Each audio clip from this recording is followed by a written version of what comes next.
You're listening to Sweep the League.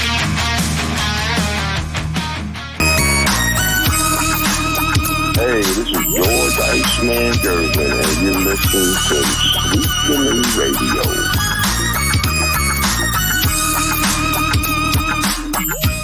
All right. Oh, my God. It is Friday. Welcome to Sweep the League. We had to get the Friday bump in. Rudy Campos Jr. Derek Irby's going to be off tonight. He'll be back next week, probably on Tuesdays when he'll be back. We'll see if Coach Gio joins us tonight for the Friday pick'ems. But either way, we're going to go through each NCAA game, each NFL game tonight, give you the pick'em that I feel is going to win. We'll see, like I said, if Coach Gio joins us tonight, we'll get his picks as well. The coach is actually on here in a second. He's coming on right now. But nonetheless, this is your Friday night pick'em. Tim's in here.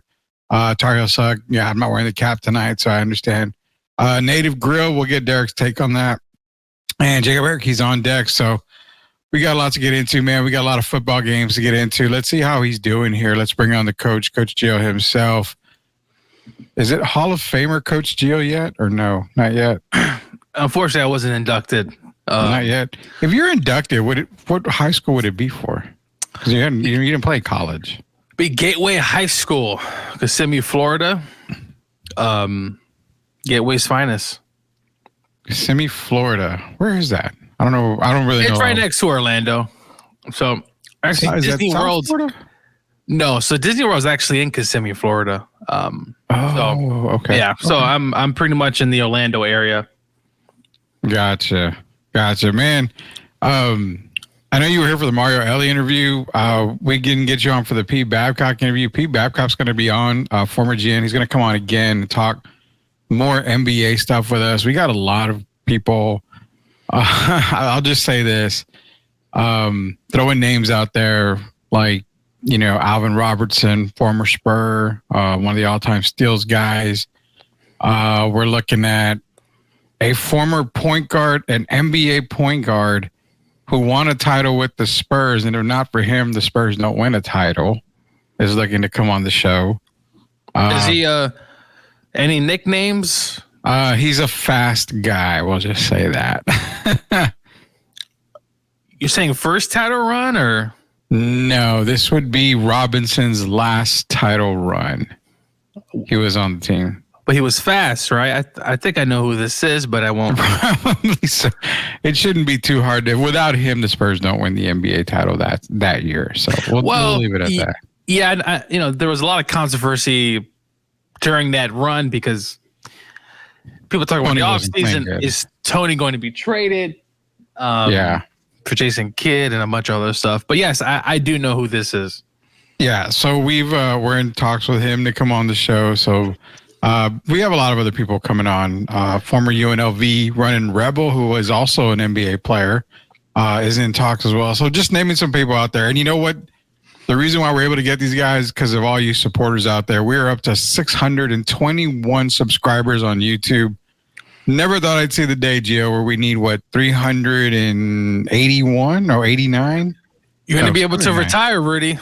379 to 1,000, then I'll be able to retire. I can say I've accomplished something and go off into the sunset and leave this network behind for you guys to run it, not me no more. I'll be done with it. Well, it's a lot when you think about where we started and kind of the uphill climb that you think, because the thing is all 1,000 subscribers. That's kind of what people look towards, and we're going towards that, and there's no other person better deserving than you, Rudy.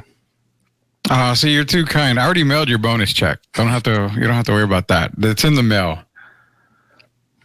Well, rest. I'll be expecting the new NIL deal for next year, Rudy, because it seems like this year's already almost done. Yeah, this year is almost done. If we hit that 1,000 subscribers, you guys are going to help Gio get that new NIL deal. Where people already said you've already used all your PTO time. So. Well, this week, very busy day. I had to travel a bit around the Indianapolis area, so kind of a busy last few days, but it's good to be back here on a Friday night where football. By the way, congrats for your Falcons, the Dirty Birds. Yeah, we'll get into that here. We'll do the Falcons right now. Yeah, I was surprised. Funny, we ended the show, Derek and I, And I'm looking at the score. I'm like, God, it's 30-27. Falcons moving the ball. Get off the show, post it to where it runs, the next day, which was this morning, just in time to see them, get into field goal range and then get the delay of game penalty where I'm like, are you kidding me? Which, again, why do you call a delay of game warning or a penalty when the ref doesn't allow you to hike the ball? He literally is standing over the ball as the clock ticks down to 0 on the play clock. I have zero idea. Didn't it happen to Dak? Well, okay, in Dak's case, he didn't give the ball to the ref. Yeah, because he had to reset. They got the reception. They put him in field goal range. It was a 47-yard field goal attempt. At that time, literally gave the ref the ball. Ref puts it down, stands over the ball the entire time as the Falcons are lining up for a field goal. Delay of game. I don't get it. 5-yard penalty, 52-yard. Young Ho Koo makes the field goal, overtime. Rest is history. But, Gio, how ironic is it? Kirk Cousins throws for over 1,000 yards in a game on Matt Ryan night. Obliterates Matty Ice's record. I mean, it is pretty ironic. And as I'm watching a little bit of that halftime on my phone, it's like, I don't think there's love for Matty Ice, Rudy, but I think there's also a lot of just, if you could have just got us that freaking Super Bowl. So now you know where I come from. It's not so much hate for Matt Ryan. It's just, I feel like every Falcon fan, love you. Thank you for what you did. Why couldn't you just get us that one Super Bowl? You were spotted 25 points. To be fair, there are a lot of things that happened in that game. Defense could have made some more stops. Well, yeah. Kyle Shanahan's play calling. Kyle seems to always seem to be losing Super Bowls these days. Brady, he's lost how many? He's lost 2 to the Chiefs. Yeah. 1 to the Falcons. I know his dad won. Patriots. Yeah, his dad won, but he wasn't. I don't think he was an assistant just yet on that team. So no, I don't think he was on that one. So yeah, it's a lot of things happened that sure Matt got the blame and he should, but geez, come on.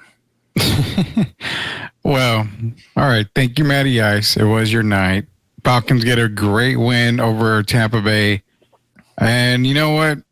People are starting to say that the Falcons are probably the team to beat in the NFC South. If the certain New Orleans Saints get a certain wide receiver, I don't know. That might be a little bit tough right there. I think, Rudy, a lot of you guys are going to be beating each other up. It's probably going to be an 8-9 win team that wins the division, you think? Which isn't bad, because if you're beating each other up, I mean, it's a competitive division. Tampa's defense did. Both defenses, Rudy, honestly, really didn't play well. I thought the Falcons got enough stops. They did get the ball in overtime, right? So yeah, they ended up winning the game, because if the Bucs got the ball, Rudy, Bucs probably go down and score, right? That's kind of the way the feeling was of that game. Would have loved to, for that overtime, if one team scores the touchdown, would have preferred, hey, just give the other team a chance like we would do in the playoffs. But obviously, this is the regular season. They want the games to end. But well, why don't they adopt the college rules of overtime? I think that makes it a whole lot better. And, is it because of TV time? Could that be a reason why? Because, gambling. Well, yeah. I don't know. I don't know if it's because of gambling, but I don't know. It's interesting how that would look. But it's only, the ball at the 20? Yeah, you get the ball at the 20. You have 4 downs to get it in. And if you score, you have to go for 2. There's no field goal.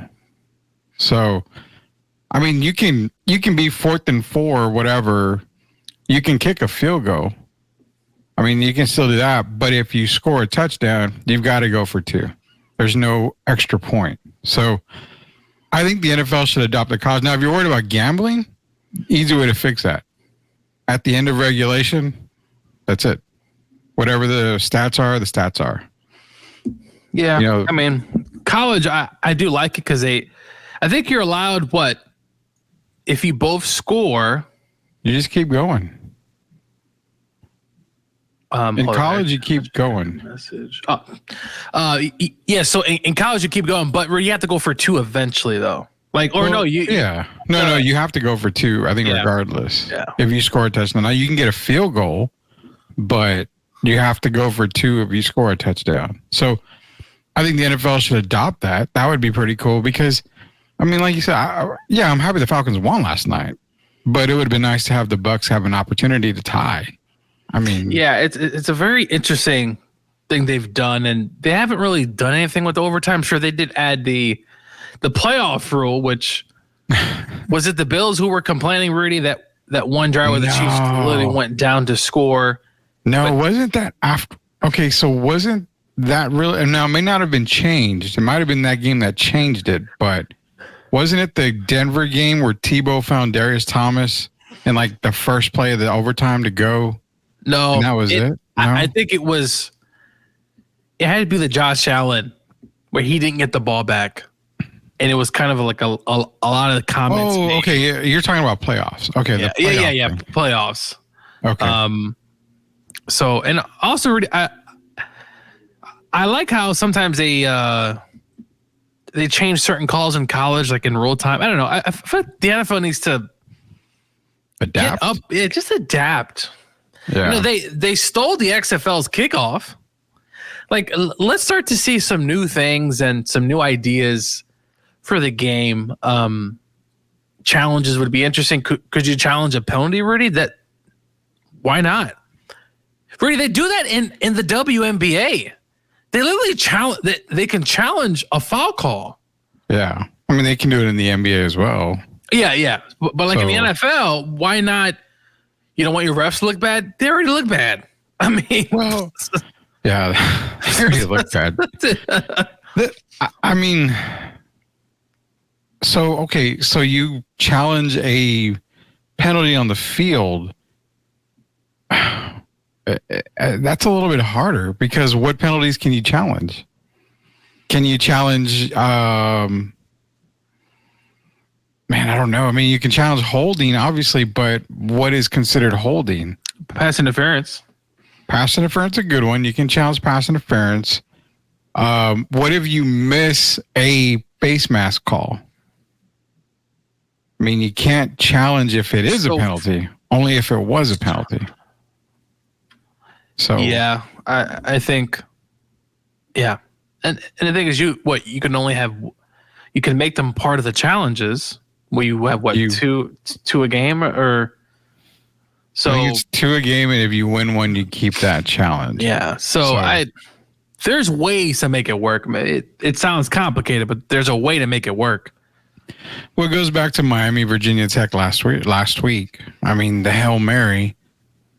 It was a touchdown on the field. They looked at it. They said no touchdown. Miami wins, but clearly, dude. They say you have to have, like it's got to be, certain that you have to have certain evidence that it's can be overturned. There's no reason why that call should have been overturned at all. There was no clear-cut evidence that showed Virginia Tech did not score that touchdown. I would have had a count, and that's it. But I mean, they overturned it, and Derek and I were talking about that. We don't even know why they overturned it, but nonetheless, they've got to be able to get something right here in the NFL. I mean, you got to do something, man. Let's get into our college football pick'ems here for Sweep the League for this week, which is week 6, I believe.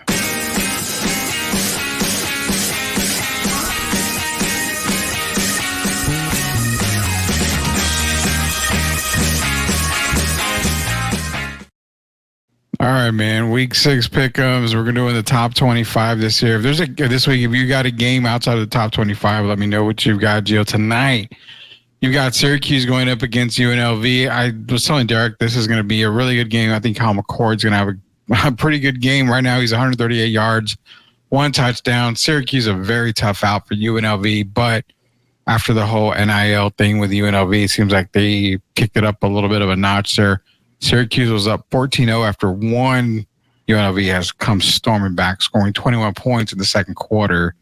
On this game, honestly, man, I like UNLV, but Syracuse. I mean, I wouldn't doubt if Syracuse came back and made it, probably tied the game, sent it overtime. But it's a high scoring game. It's going to be. Syracuse can put up points. And can Syracuse pull off the upset here? I think so. I don't really think. Sure, I mean UNLV is 25, but Syracuse can put up points. Their defense is not particularly the best, but they can put up points with anybody, and I won't be surprised. I mean, they scored 14 points in the first quarter already. Clearly, they have something going there, but I think this is somewhat of an even matchup, even though obviously one team is ranked, the other team is not. Yeah, it's weird because UNLV, Tim's asking about UNLV pulling the upset. I don't know if that would be an upset if they're ranked over Syracuse, but Derek's going with UNLV. He's in this one right now. Appreciate you joining us, Derek Gervin. He'll be back on next week. Michigan State is also playing tonight. They're up against Oregon. Oregon's turned the switch on. We saw them last week. They look like they're starting to get in their groove now. They're up 14-0 on Michigan State. I thought this might be a little bit of a trap game until I realized it was in Eugene, Oregon. The Ducks are going to win this game. I can't see them losing to Michigan State there. Michigan State ranks, I think they're pretty bottom half in turnovers. They're going to be on the road. Gabriel, for what it's worth, Rudy, the quarterback there at Oregon has about an 80% completion percentage. This not yet for Michigan State. They need, and we talked about this, Rudy, a few weeks ago, what's going to happen there with that program. Well, we obviously saw just a few years ago, they won 10 games with Mel Tucker. Tucker's gone. It's been a kind of a heavy cloud there. They're competitive. You know, I saw some of that Boston College game a few weeks ago. They're competitive. They're heading in the right direction, but I don't see them scoring enough points to beat Oregon today. Yeah, it's Tim Gonzalez is mentioning Oregon, Ohio State next weekend. Derek's got Oregon in a beatdown, so he's putting his picks in there. Appreciate it, Derek. First ranked game, top 25 ranked game of the weekend comes tomorrow at 11 o'clock. Missouri, number 9, going to number 25. And that's weird. 25 Texas A&M, yet UNLV is 25. I still couldn't figure that out when we looked at it yesterday, but nonetheless, Texas A&M, Missouri, playing in Kyle Field, College Station. You know, A&M is a 2.5 point favorite, which is nothing. It's basically a pick'em type game. But I can really, truly see the Aggies beating Missouri in this game. Are we due for a Missouri letdown? It's kind of around this time of year when we get it. They've been close. You know, they struggled against Vandy. They've been good this year, Rudy. I mean, obviously ranked number 9. I thought they would be a little bit better, but they have a really good rushing attack with Nate Knoll there. They run the ball close to about 150 to 170 yards a game. Yeah. Their defense is pretty good, too. I think they'll be able to – this is a tough environment, Rudy. And I think only reason why I'm giving A&M a shot is because it's in, obviously, their place, and it's one of the most intimidating places to play in all of college football. But I'm going to take Missouri on the road here for a statement win, and they continue to win. But to me, this is, even though obviously Missouri's ranked higher, this is a toss-up game because that freaking environment, how loud it's going to be, and can Mizzou kind of calm, but they can run the ball, already one of the top running teams in the nation. Yeah, Tim's not an Aggie fan. Apparently, he's not a Tar Heel fan either, so he's probably going to go with Mizzou. Well, he's just Duke, so. Yeah, why are you cheering for Mizzou, Tim? You're supposed to be a Duke guy. Derek's taking Missouri. I'm taking Missouri as well. I just didn't know. It's like around this time we normally get that Missouri, fall down game where it's like, what in the hell are they doing? Well, last week was Ole Miss, Rudy. It was Ole Miss, but it was Ole Miss, so. I think maybe that woke up some of the teams in the SEC. Is like, hey, you just can't come sleepwalking. And I know they won't because it's a tough environment to play. I think Mizzou will be ready. They got to run the ball. And the way you kind of limit that crowd noise really is running the ball and scoring points. If you can't do that, you got that place rocking. But I just think Missouri's a better team at this point of the season. Yeah, I agree with that on that game right there for A&M Missouri. We're all going with Missouri. SMU traveling to Louisville to face number 22 Louisville. Now, I know Louisville's favored by 6.5, but I mean, SMU is a team that Southern Methodist University, you got to watch them. And this is that game, again, where I kind of maybe see the road team come in, maybe put up some points, put up some numbers. It's going to be, and Tim said it's must-see TV. It's going to be one of the better games of the weekend. SMU, Louisville, Gio. Well, Louisville last week, unfortunately, really fell to Notre Dame in a game which I thought they had their chances in that game, but they should have won. Notre Dame pulled away. Last 2 weeks already, SMU, 53 points in the last 2 weeks against TCU and Florida State. Now, obviously, Florida State is, we know what's there, and TCU is not the TCU of the national championship game just a few years ago. But SMU's rolling, Rudy. Give me SMU this week, but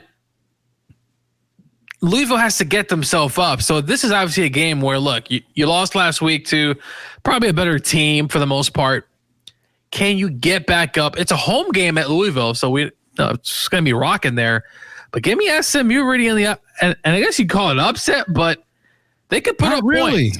Not really. I wouldn't consider this an upset. Yeah, I was just saying, I'm picking SMU.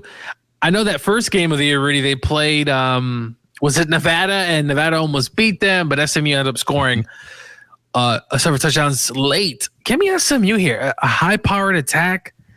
I think Louisville may just crumble this week after a tough loss last week. Yeah, I'm going with SMU on that game. Next, we got UCLA, Penn State. Again, I'm not going to really spend too much time on this one. Penn State's going to win over UCLA, just a matter by how much. I give the UCLA, I give them not even a snowball chance to beat this team. It's going to be Penn State rolling. Yeah, I don't. I like Ethan Garbers at quarterback there, Rudy. He did something against LSU a few weeks ago, but this is the thing. Penn State always gets freaking. They haven't played. It seems like they haven't played anybody. It's like, when are they going to play somebody? But hey, they're playing UCLA, and listen, UCLA's had a tough schedule, Rudy. They played some tough teams, and they're battered and bruised. But if they go in there and try to shock the world. Could they? I mean, they did play LSU pretty close in that first half a few weeks ago. But Ethan's going to have the game of his life to win in Happy Valley because this is a tough place to play. Very tough. But, I think we're all going to go with Penn State on this game. Your Georgia Bulldogs coming off of a loss to Atlanta. They're getting visited by the Auburn Tigers. Game's going to be played in Sanford Stadium, Athens, Georgia. I'm not picking against Georgia this week. I think the Bama game woke up a sleeping giant in Georgia. I fully expect them to beat Auburn. Now, I don't buy the 21.5 point spread. I think I'm taking Auburn to cover the points, but I still think it's right around an 18, maybe 19 point victory for Georgia. But I think it's going to be, let me put it this way. It's probably going to be a 30 point, lead, 35 point lead. But then you've got garbage time. I think Auburn kind of gets a couple of scores in there to put it a little bit closer than what it actually is. I'm taking Georgia this week. This is an interesting matchup. Obviously, Georgia kind of licking their wounds from last week's loss. And this is a rivalry game. It's the oldest rivalry in the South, Auburn against Georgia. It's a team that we obviously see every year in a rivalry game. Last year they played this real tough, Rudy. This is SEC football, so you kind of go in there thinking it could be a barn burner, but I think Georgia should be able. I saw this Alabama team give up a lead to Oklahoma. They lost to Arkansas. The team's a hot mess. Yeah. So Georgia, if you're hearing me, dogs, just take care of business this week because you got a big matchup coming up soon. Oh, they've got a huge matchup in a couple of weeks with one number 2 ranked Texas Longhorns, which are on a bye this week. So, yeah, they've got to get something going. Georgia does here, and I think they take care of Auburn. I don't see them not taking care of Auburn at all this week. Next game we're going to is hum.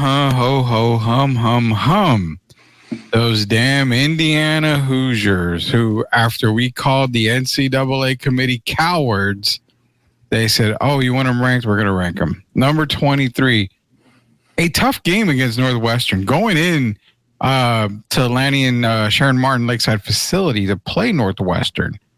Don't get me wrong. I'm not buying them coming in there and just, taking care of business and leaving. It's going to be a fight, I feel.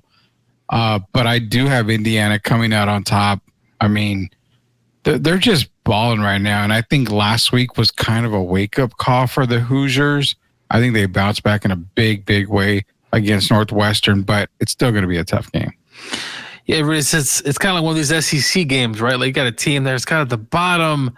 Northwestern's offense really, I think they're averaging like 13 points a game when I took a look earlier in the week.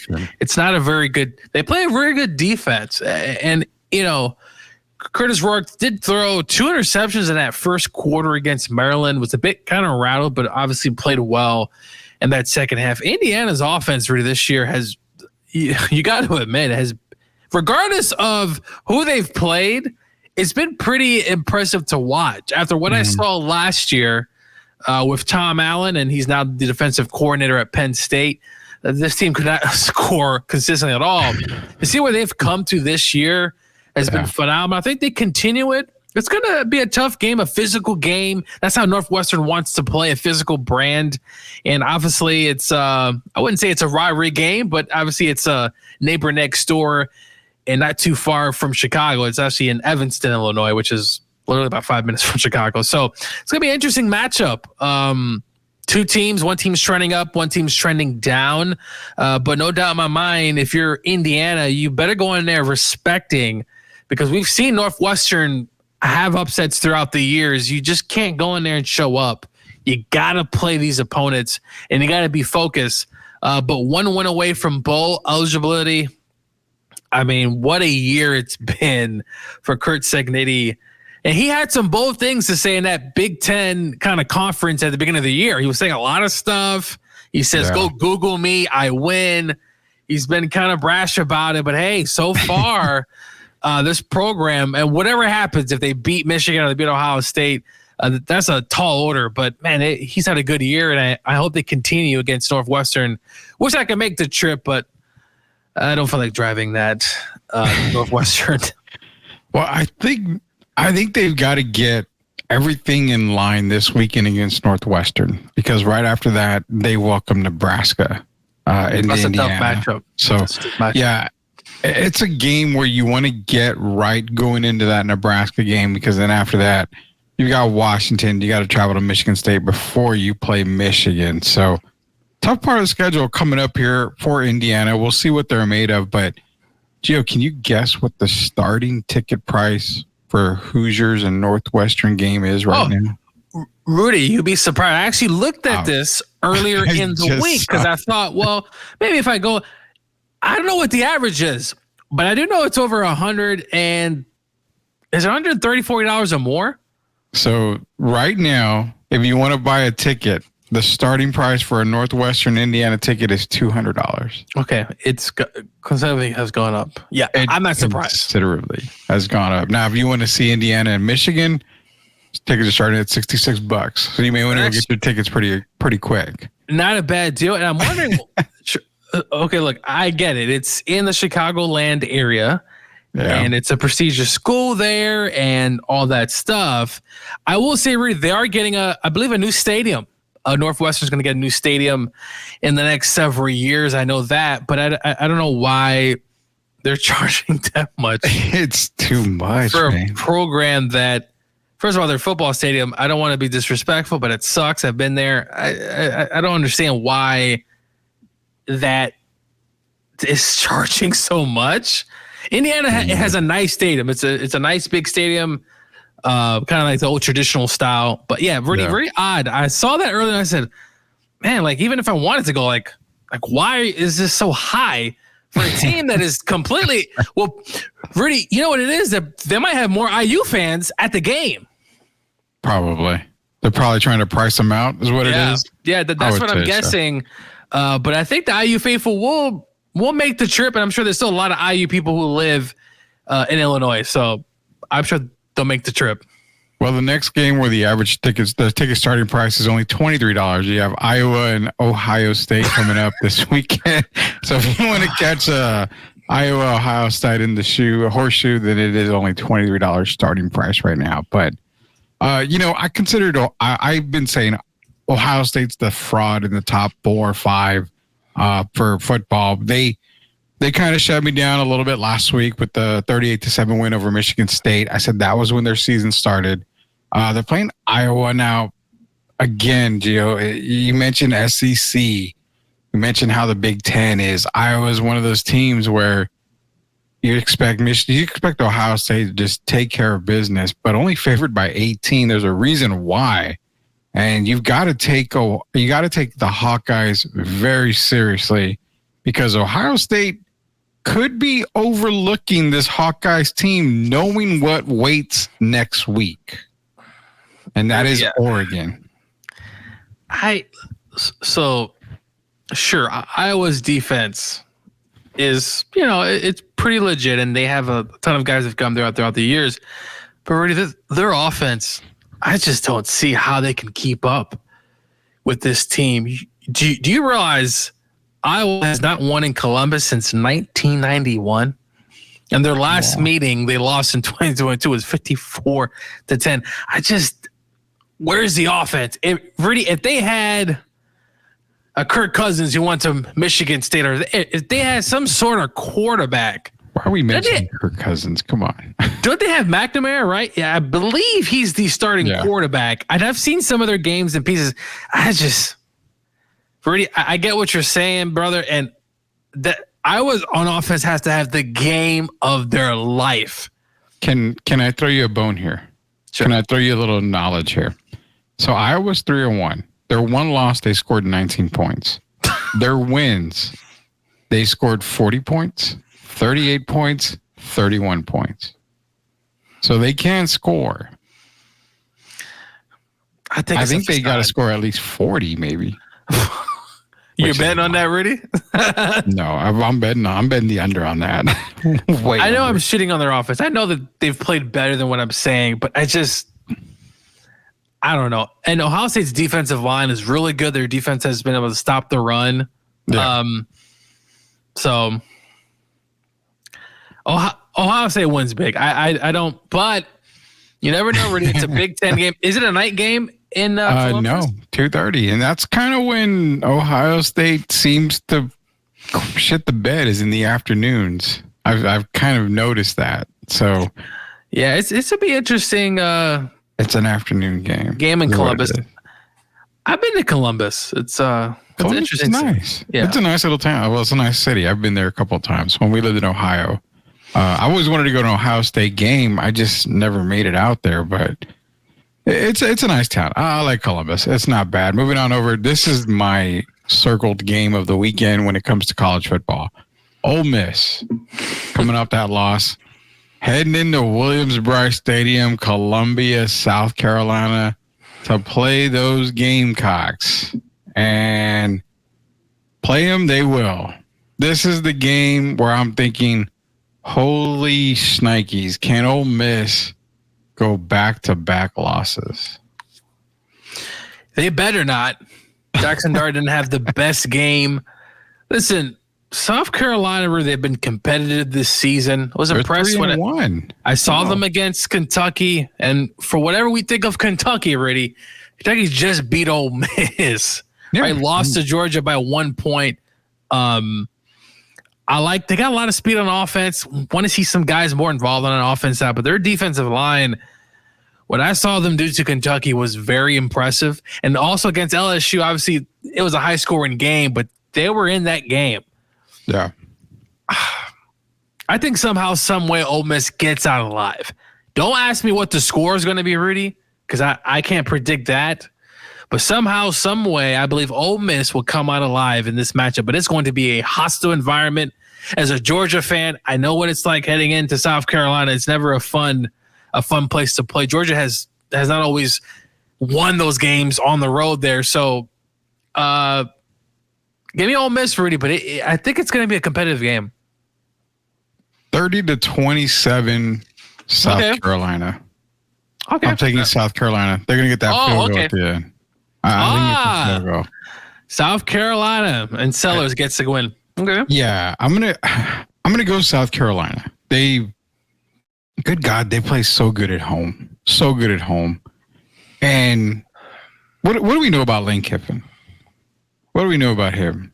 You know, when he gets that loss, he bounces back, but he does have struggles. It seems like when he gets that loss, it kind of starts to weigh on him a little bit, and kind of the pressure starts to feel a little bit more. Instead of you start to get exposed, right? Exactly. Like everything starts to come out. Now, why did Ole Miss schedule basically a bunch of Division II schools? I have no idea what was up with that.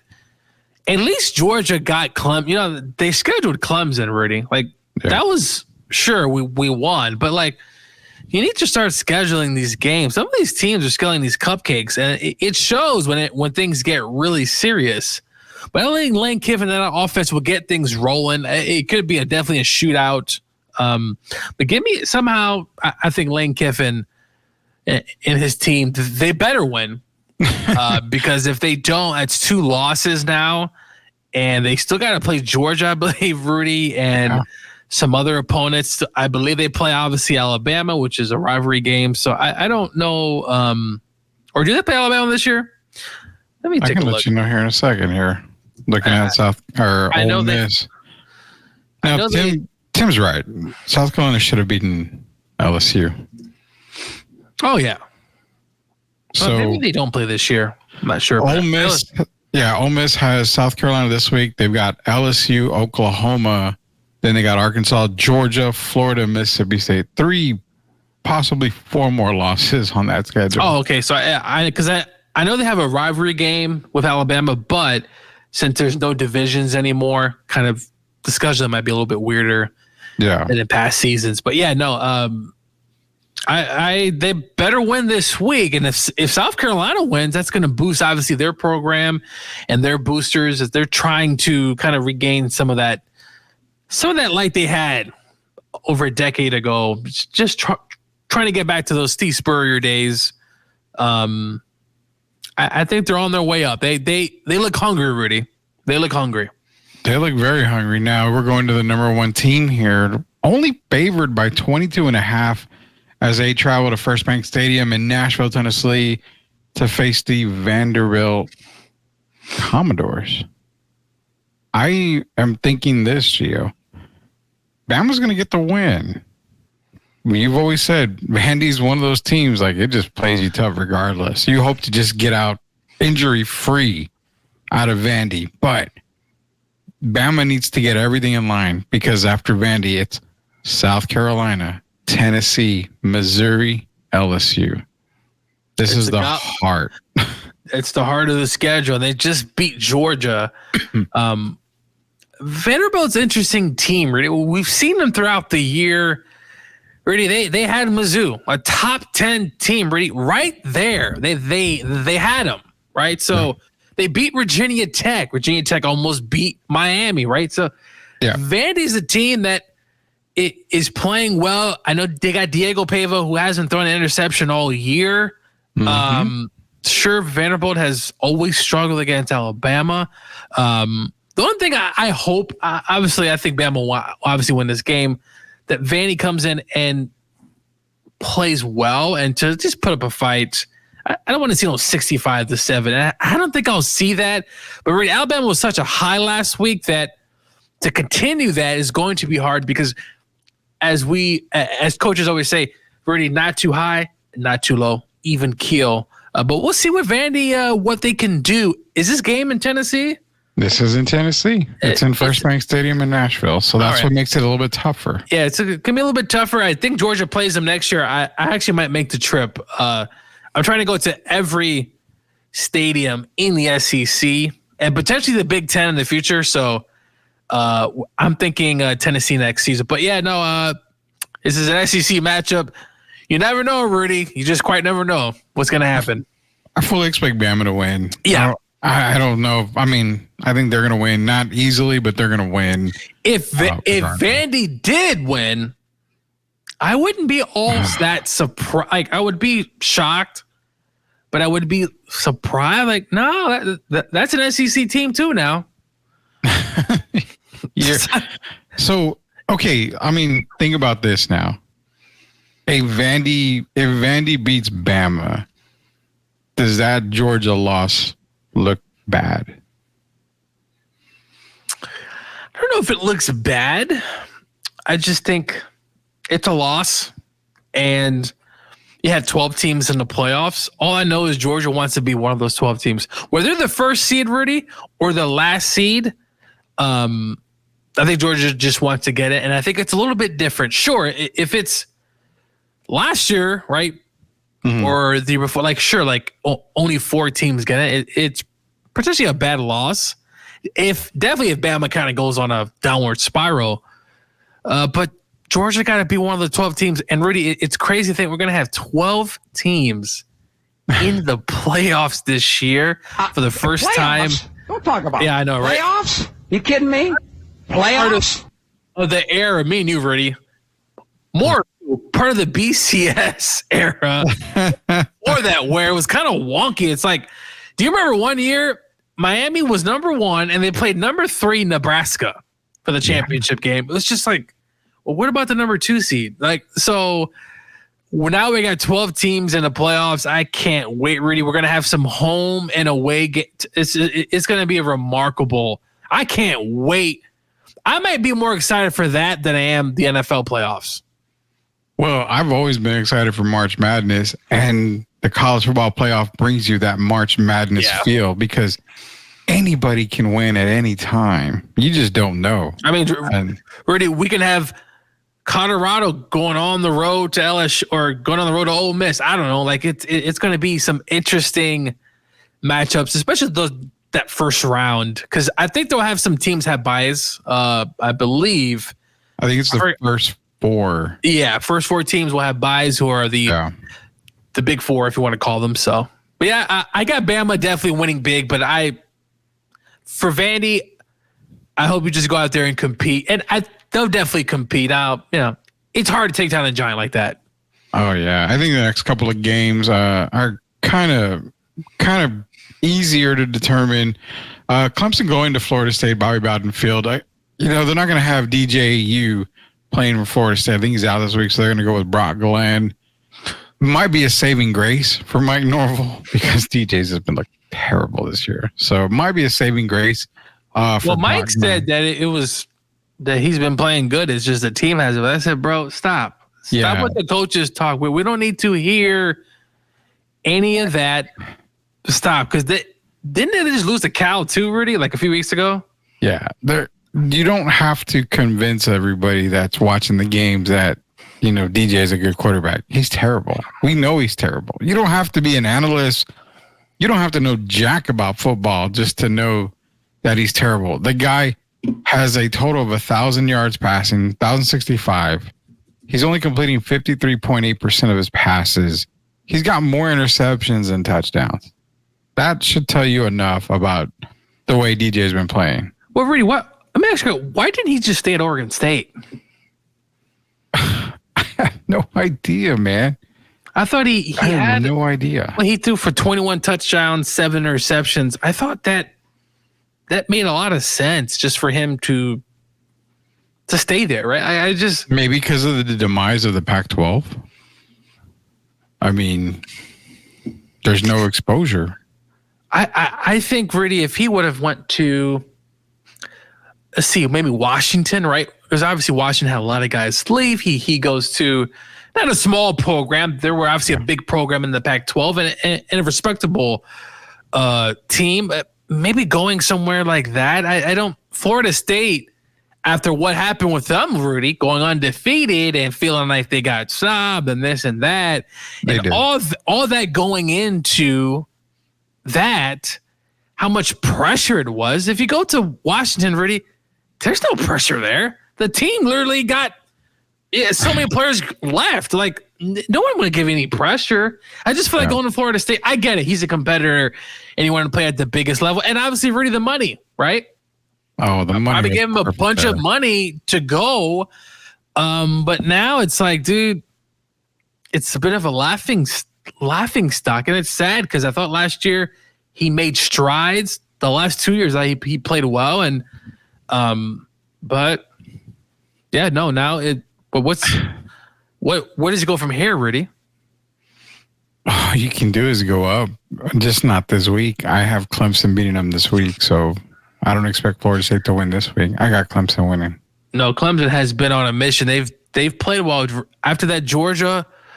They've woken up. You saw them against North Carolina State. They put a whooping on North Carolina State, who has been a really good defense the last several years. They've been on a mission. Kudos to that team, because after that Georgia loss, already heard a lot of negative things about that program, but they have been on a come up. And Rudy, I think right now, I know there's a Duke fan on here. Y'all not winning the ACC. I'm sorry. Not winning the ACC. Why sorry, do you have to Tim. apologize? There's sorry, no Tim. You're in football. Now, basketball, yes, go do. But football, you're not beating Clemson. Not this year, because they beat them last year, but you're not beating them this year. No, definitely not. DJ's girlfriend plays on the Clemson volleyball team, so that's a good fact to know right there. I got Clemson winning this week. Boise State, Utah State. I've got Boise State. I'm not even going to really go much into that game. Boise State takes that game. You just got the same, or you got Utah State having some kind of chance in there?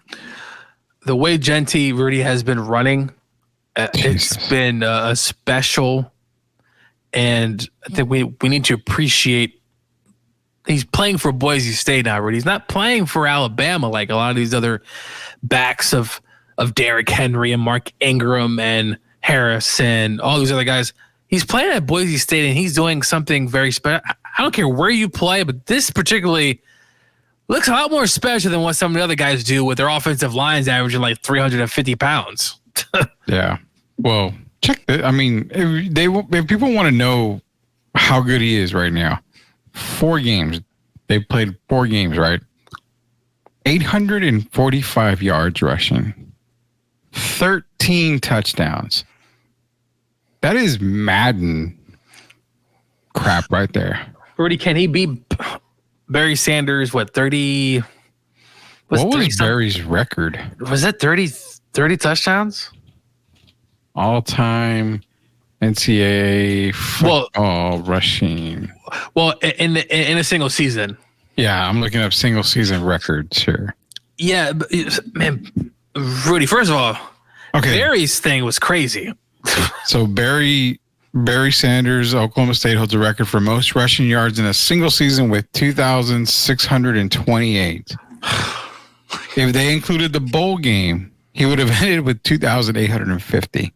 Right, that doesn't even the bowl games. That don't even sound right, Rudy. 37 touchdowns in 1988 for a season. I don't think he gets there, Rudy. You don't think he gets there? Oh, that's a lot of touchdowns. 37. Gio, he has 14. Or no, 13. Rudy, he needs 4 games. Does he need to average at least 3 every game? Is that what we're going at? At least 3. Wow. How many does he get this weekend? I mean, he's playing Utah State.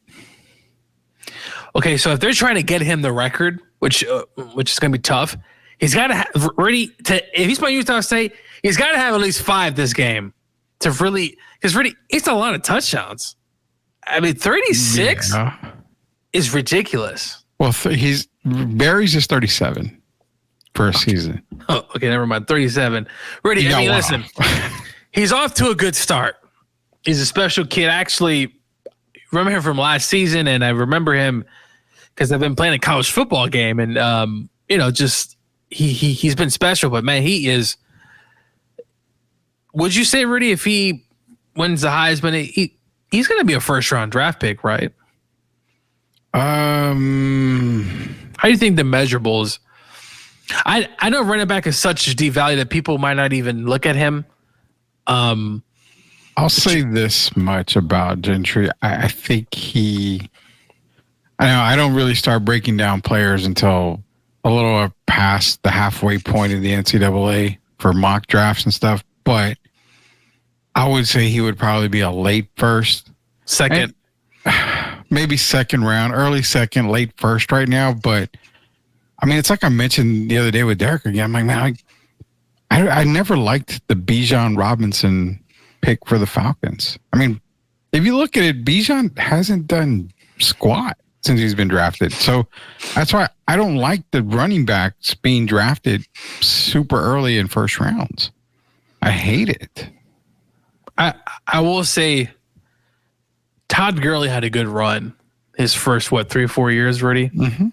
Obviously the injuries, but Todd did win offensive player there. But yeah, it's for the most part, a lot of teams have a 2-back committee, and it makes sense because why am I going to – and Bijan's good, Rudy, but I almost feel like when I watch him run, it's like I almost feel like Tyler, the backup, runs a Algiers bit more. Way better. Well, as I was saying, runs more consistently through holes, right? He's not dancing around, and it also like the backup is almost better, and I mean better as in like more north-south, right? He's hitting a row and running. This whole juking stuff, I get it, but when I'm watching that game, I was like, Algier ran a lot better, to me at least, in my eyes, than your starter. That's why obviously there is split carries between the two guys. Yeah. Honestly, Bijan, I was saying it to a couple of buddies. Bijan would fit better with the Cowboys, Colts, and the Ravens. He needs big gaps in between the trenches. The 49ers, Rudy. If 49ers would be good too. He's got to be able to get through those trenches. If you have him going, if you pitch the ball to him going, east to west, he's done. He can't turn the corner. He doesn't have the speed to turn the corner. So he's more of a downhill running back. He can catch, but he doesn't have the speed, bro. Rudy, to me, they need to run more screens with him. You need to get him out in space. Get him out in space. Be a little bit more creative. I mean, he's doing fine. I do feel like, as you said, he should be, I think, stat-wise better. It was great to see Kyle Pitts get used. They need to be using him. Yeah. I had a conversation with my friend Gerald last night. I said, or during the day, I said, they need to use him. He should not go a game, Rudy, where he has 0 catches. There's no way. And last night, I thought he had a really good night. They got to continue that. But yeah, Bijan, Gentry, as great as he is, Rudy, the position's such devalued that he could go in the second or even third round, but definitely second round for sure. I do think he's a talent, depending on where he goes.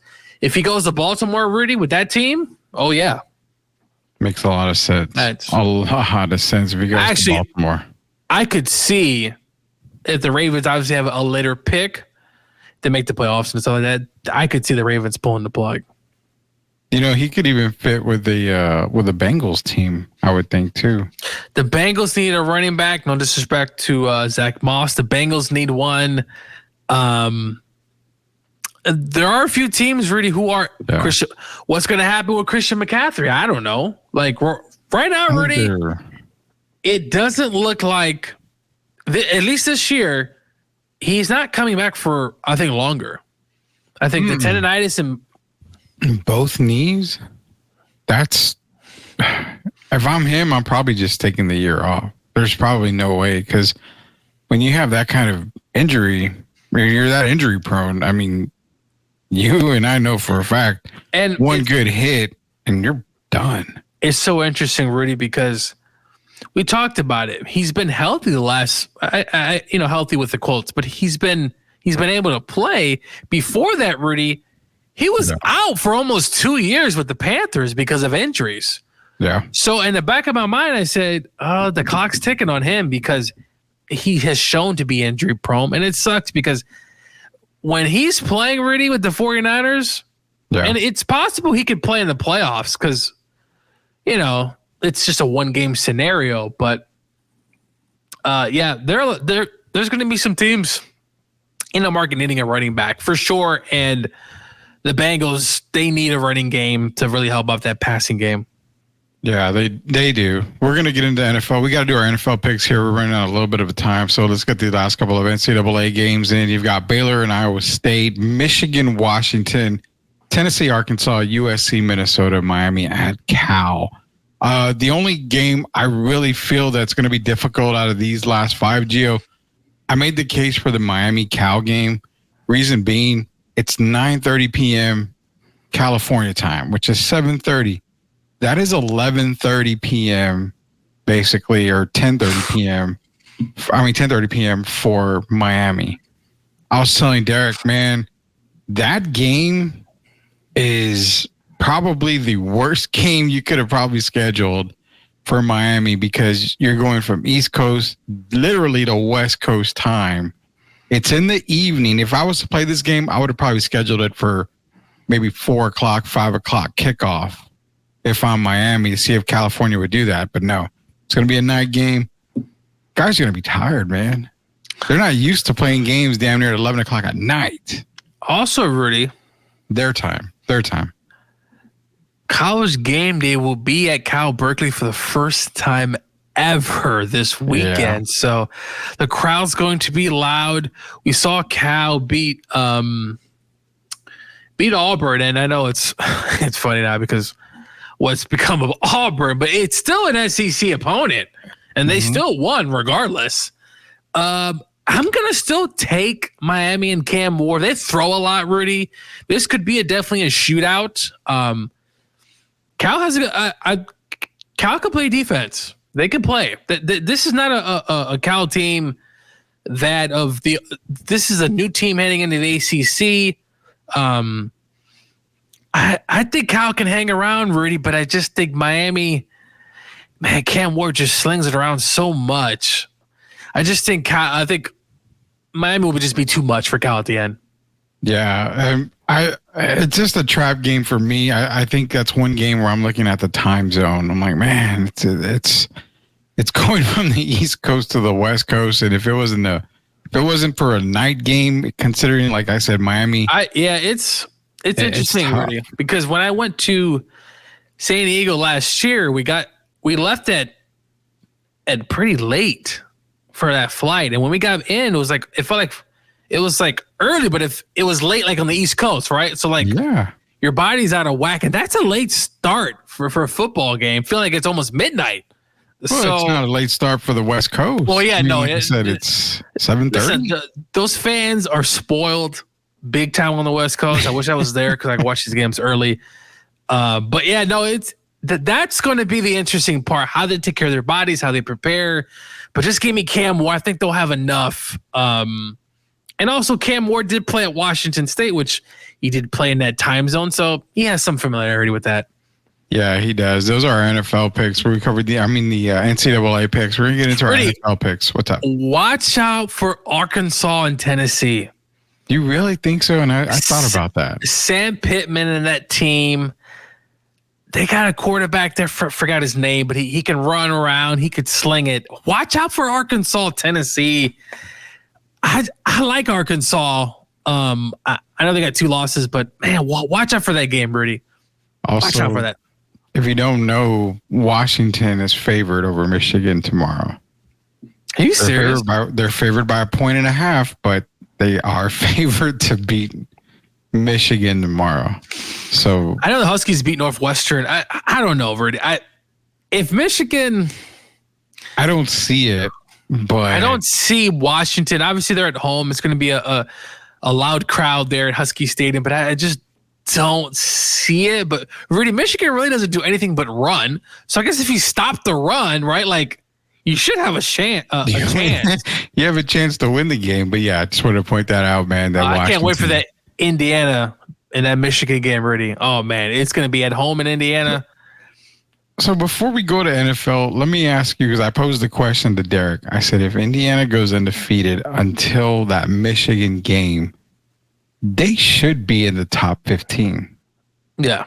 Do you have them any higher? Do you possibly have them still lower? I mean, I would probably think around 13, 14, but they should be in the top 15 going into that Michigan game if they're undefeated. Yes, I agree.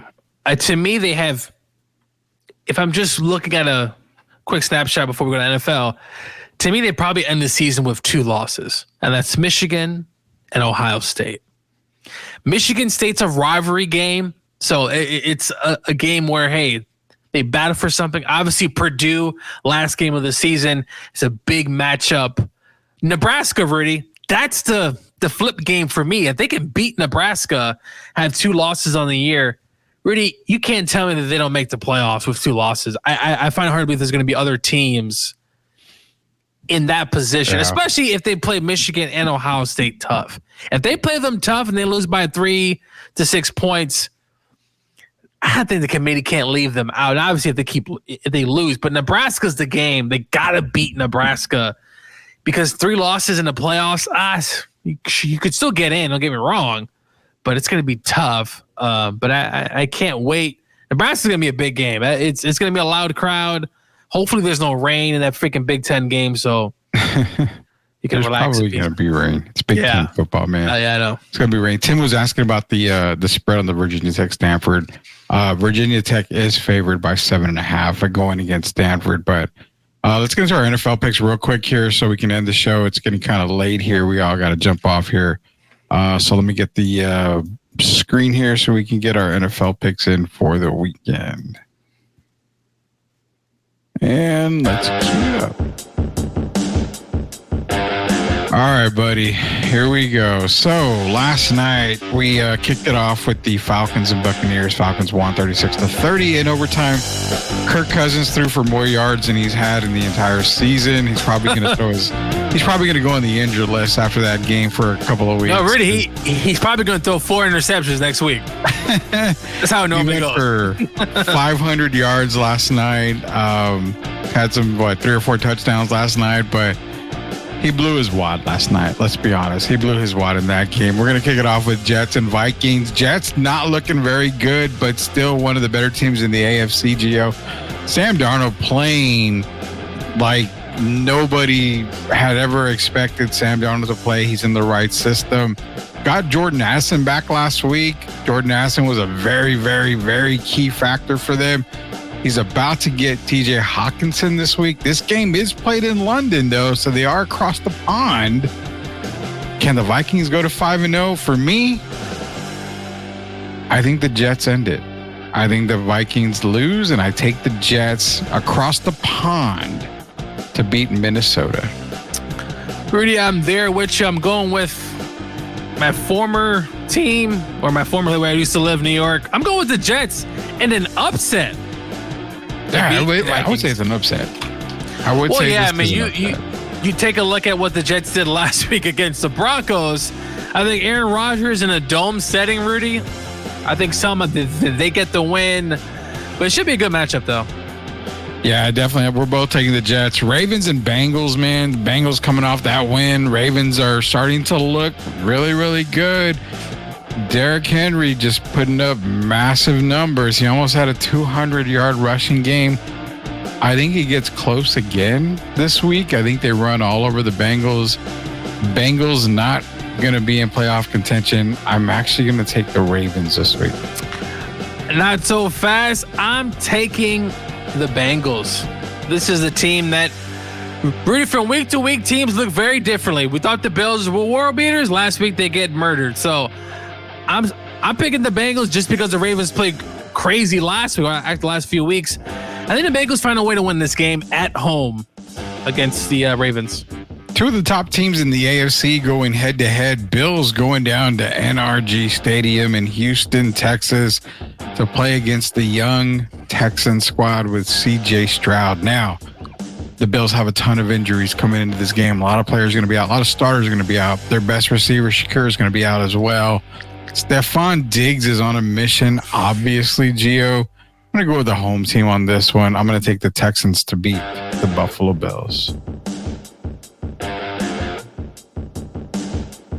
Your mic's on mute, FYI. There you go. I'm going with the Texans this week. I think the Bills just have too many injuries. It's time.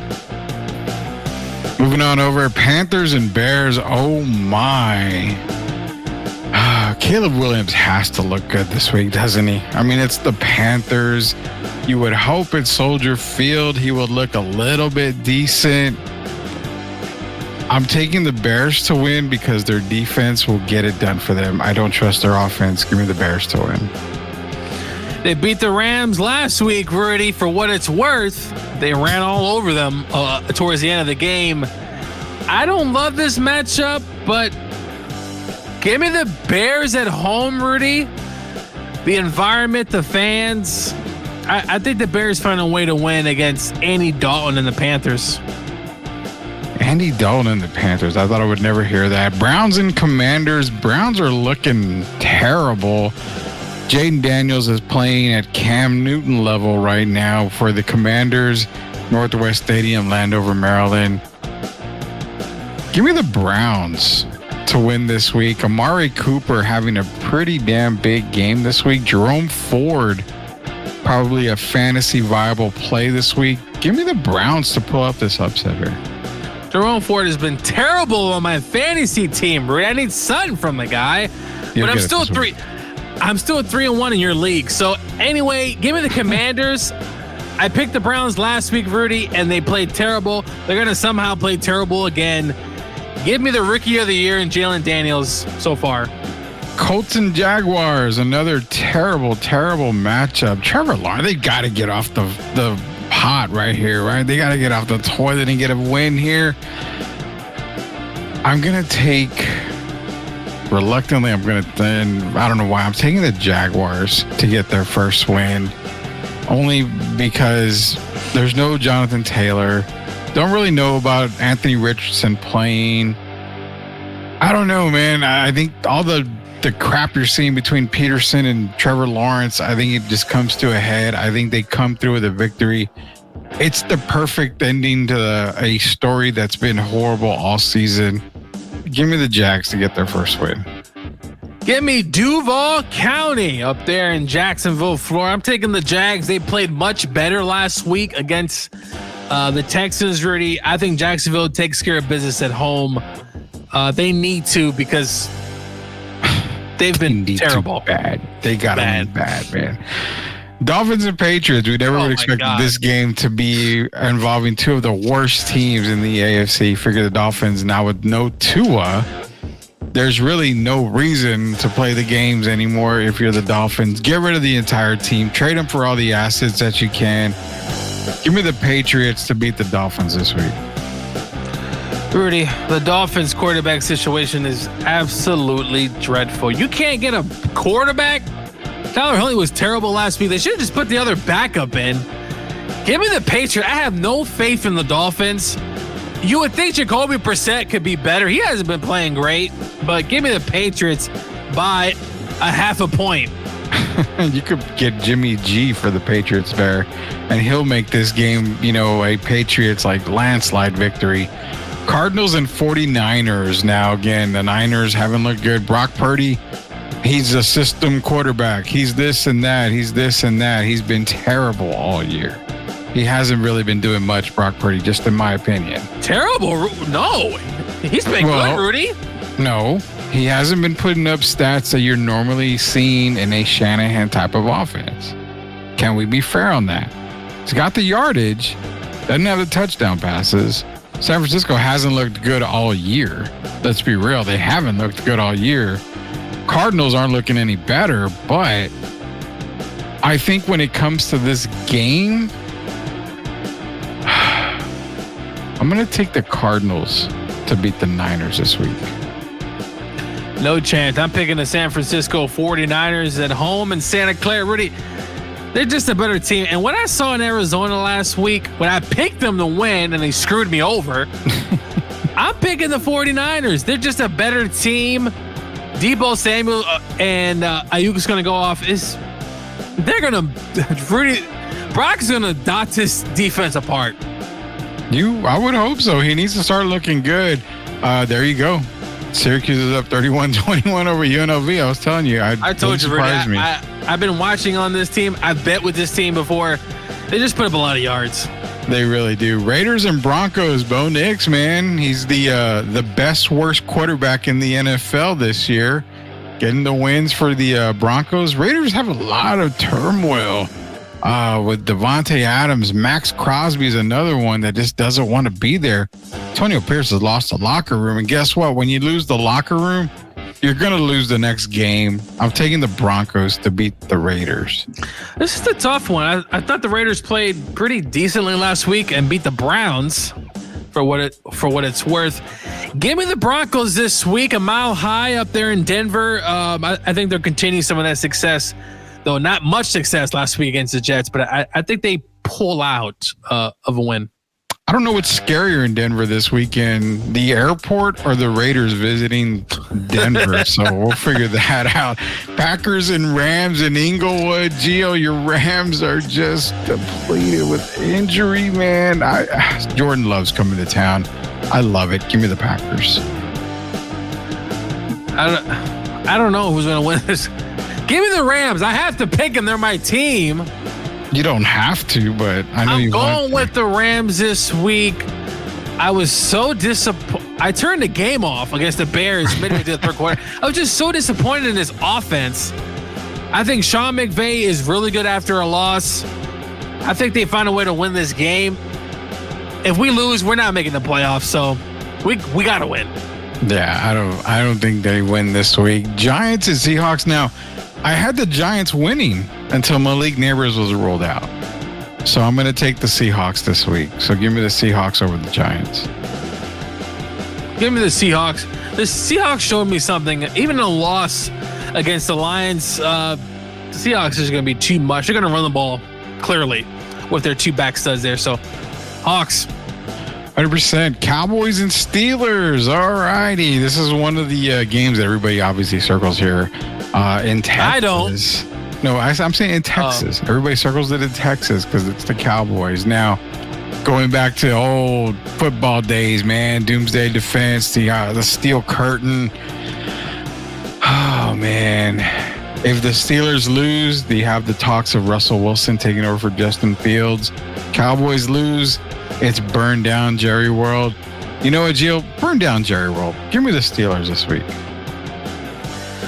I'm taking the Cowboys should win. They got a better quarterback than Justin Fields. Now, what quarterback's going to show up? I guess time will tell. But I think Dallas is just a better team now. Pittsburgh's defense is a problem, Rudy. They get out to the quarterback. If they better protect Dak, or he could be running for his life. But give me Cowboys by 3. Cowboys by 3. We end the football weekend.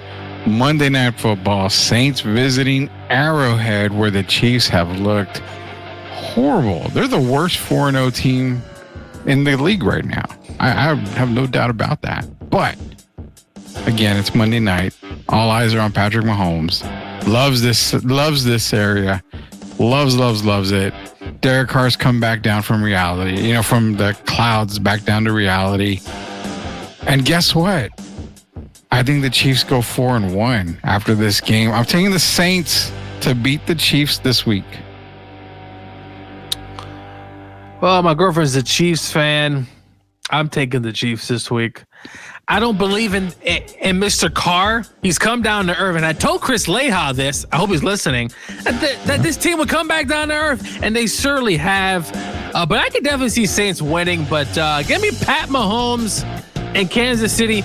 I'm going to try to make a game this year at Arrowhead. It's a historic site. Go Chiefs. They're going to win.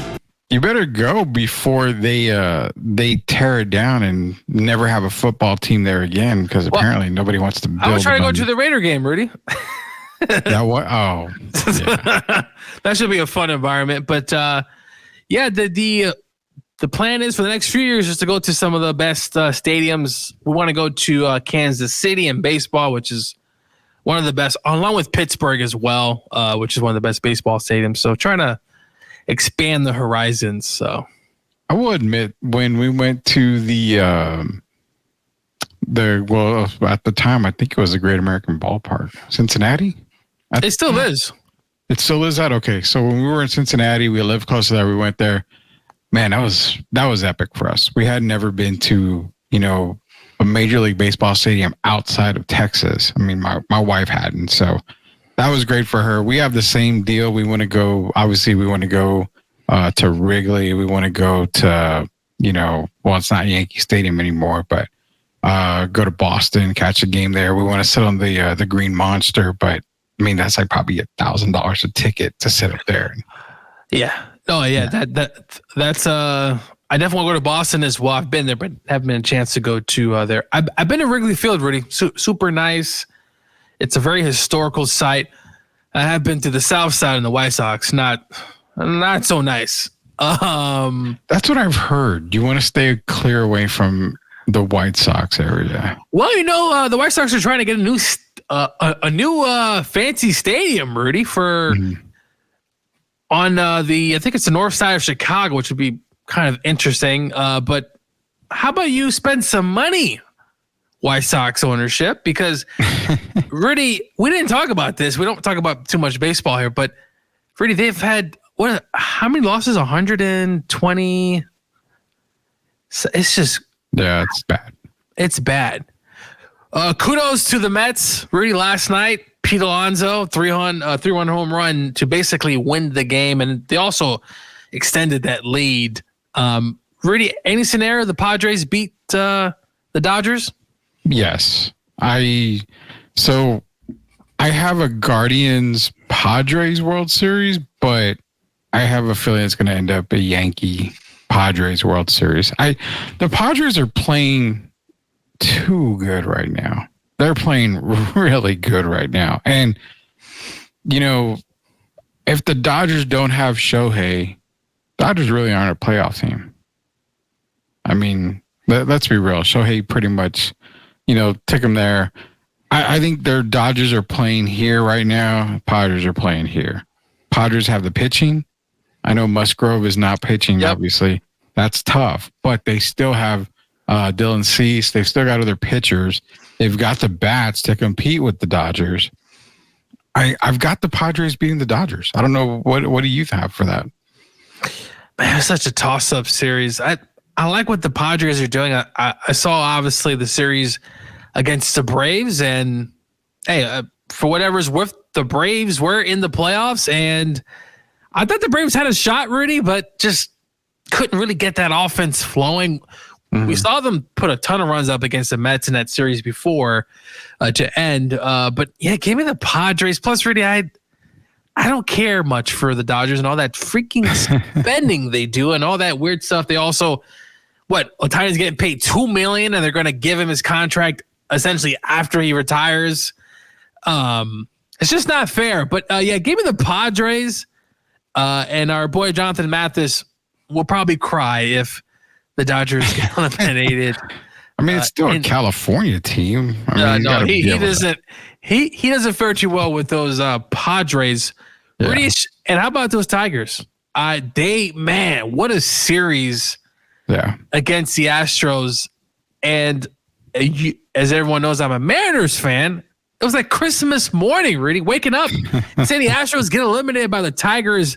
The Tigers are hot, Rudy. And any scenario you see them beating the Guard, I mean, it's a rivalry because obviously it's they play each other a lot. They're in the same division. Do you see any chance? No. I've got Cleveland winning that series. I don't think it's going to be won, easily, but I have Cleveland winning that series. I don't know, man. Cleveland's just. Do you think, though, and we've seen with the layoffs, last year, Rudy, the Braves had a tough time with that long layoff. Do you see any of the teams who've had a layoff? Yeah. And I guess you probably will go with the Dodgers being more likely to get eliminated. Any chance Kansas City? Man, you're asking me these things, and I'm like, I know. Kansas City to me has really kind of just didn't play well at the end of the year. Their offense really went south, really south. And sure, Bobby Witt had a good series. I just don't think they'll be able to keep up with Juan. If Kansas City if they were playing the Guardians, I would say, yeah, I'd give Kansas City a shot. But I think it's kind of weird because if the matches were flip flopped, I would probably take Detroit over New York. Oh, really? To be honest with you, I think if they were flip flop, I would probably have Detroit beating New York. I would have Kansas City beating Cleveland. I could see that happening, but I don't see Kansas City beating the Yankees. I think they get a game at least, but I don't see them beating the Yankees. And, when it comes to the Guardians, you got what? Jose Ramirez, Naylor. Yep. They've got the bats. They've got speed. I just love everything about the Guardians. It's kind of like a blue collar team that I love about them. So I have them win. I actually picked them before the playoffs started to win the World Series this year, but it's those damn Yankees, man. And the Padres are playing so damn well. It's tough to continue with the Guardians. Yeah, no, it should be a fun matchup. And sorry to those Milwaukee Brewer fans. I know it feels like every year, Rudy, they get to the playoffs and they don't do anything. Yeah. You do all that work and you lose in that series. And I saw a lot of memes early this morning about that, but this is a baseball playoffs and the Mets coming in kind of hot, and Pete Alonso was just a home run heard across the world. But it should be a good end there. But the Astros losing, and also the Baltimore Orioles 2 years in a row, Rudy. Jesus, 2 years in a row. I have no idea what the Orioles need to do. They're basically the Blue Jays of the last few years too. A team that gets in and just doesn't do anything.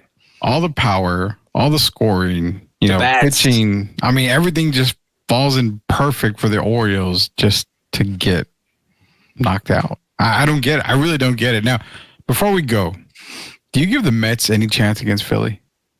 Oh, yeah. I do too. I like the Mets. I think that was the perfect draw for them right there. So I can definitely see the Mets probably playing the Padres is what I'm thinking. In that, yeah, you look at both the lineups, the pitching. It's going to be baseball playoffs are one of my favorite playoffs. In sports, the NBA playoffs it's just not the same anymore. And maybe it's because the Spurs aren't there anymore. But it's just, even if the Spurs were, the NBA playoffs are terrible, dude. You play a game on Sunday, and then you're not playing your next game till Friday. Yeah. It's one of my least favorite. The NFL playoffs is fun too, because obviously it's still football. But to me, college football now with the 12 team and baseball, hockey's also very exciting too. But give me baseball and college football playoffs any day. And obviously March Madness is in there as well. Oh yeah. You can't, there's really nothing that compete with March Madness. I'm waiting to see the college football playoffs because then maybe it would compete with March Madness. But to answer Tim's question, I'll make the announcement now. Jeff's going to be on Monday. We're going to be doing, and I'm not sure if Coach Gio or Derek will be on. Hopefully they will, but Monday's going to be dedicated to Big Texas Comic-Con. We're going to be talking nerd stuff and all this good stuff coming up because we're going to be at Big Texas Comic-Con next week. So we may talk a little bit about the Spurs and their 30-win season coming up because everybody out there and fanboy world, and I have a blog and I have a podcast, a Spurs podcast. They're going 41 wins. Come on, seriously, no, they're going to be around 30, 32 wins. 32. Yeah, and look, you got to continue to build, keep building. Yeah. For them to get to what offseason moves Chris Paul? That's not enough, Rudy, to turn that with all these teams, the teams at the bottom, or not necessarily bottom, but teams that you're contending with. You still got the Lakers for whatever it's worth. The Lakers are there, the Kings, right? I don't see it. Well, unless Victor Rudy takes a leap like no other leap, like you're talking 30 points. If he's averaging 30 a game, Rudy, then I could definitely potentially see this team, but I just don't. No. And I guess before we go, I'll give you the Spurs thing that I've got is it took 46 wins to get to the play-in last year in the Western Conference. So you mean to tell me that they have 24 more wins laying around somewhere? And a couch, right? And yeah, a couch with some change. And that's with the Memphis team that didn't make the playoffs. That is back fully loaded and healthy. You got DeJounte Murray joining a New Orleans Pelicans team that is still and Zion viable. Looking thin. There's only one team that is worse than the Spurs, in my opinion, and that's Portland. And maybe Utah. So ideally, the Spurs are probably the third worst team at best in the Western Conference. Don't tell no one that, Rudy. Well, I have to tell it like it is. I mean, I'm not here writing, you know, puff pieces for the Spurs or anything. You mean Puff Daddy or just puff pieces? Well, I'm not talking about Puff Daddy. There's no Puff Daddy mentioned here at all. I'm just calling it like it is, man. I mean, every team in the West got better or is still, still loaded. So, looking at everything, we're going to do our NBA preview probably the next week or so with Derek Irvin. So we'll get into more NBA preview talk. But nonetheless, man, time to get ready for the weekend. Jeff's going to be with us on Monday. So we got a whole bunch of guests coming up. Be ready. Be sure you subscribe to our YouTube page. Go to YouTube, search @Sweep the League TV. Be a subscriber. We're trying to get to 1,000 subscribers. We're at 621. So made a lot of headway in under 6 months, over 600 subscribers. Appreciate everybody that's being a subscriber for Sweep the League. So for Derek Irvin, who will be back next week, for Coach Gio, who will be back next week as well. We'll see you guys next week. This is Rudy Campos Jr. Until we sweep the league again, we'll see you later, knuckleheads.